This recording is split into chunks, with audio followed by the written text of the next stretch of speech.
Qiziq, bir ko'raychi, qaysi ishchimizning bazmi ekan?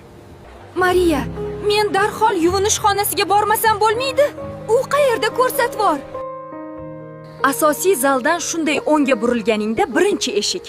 Nega kelding? Seni kim taklif qildi? Usti boshingni qara, so'raganingda bironta kiyimlarimdan birini berardim. Boylarni bazmi qanaqa bo'lishiga qiziqqanda sho'rlik. Qo'y, shunga ham asabingni buzasanmi? Tug'ilgan kunni ham beliga tepding.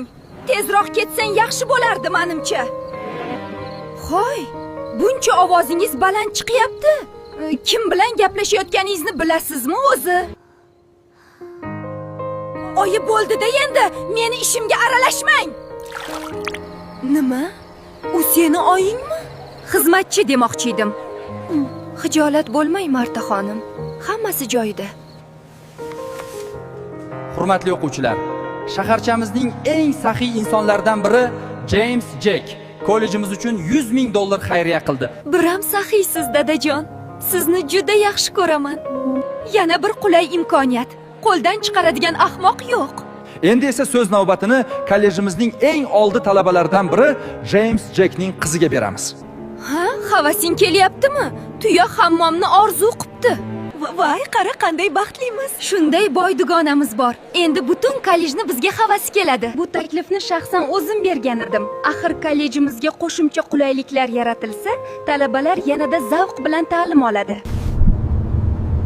Dadajon, biram saxovatpesha insonsiz-a? Butun kollejda qilgan xayriyangiz shov-shuv bo'ldi o'zi ham. Buni sen yaxshi joyda tahsil olishingni xohlaganim uchun qildim, qizalog'im. Uni buni qo'y, qorning ham och qolgandir.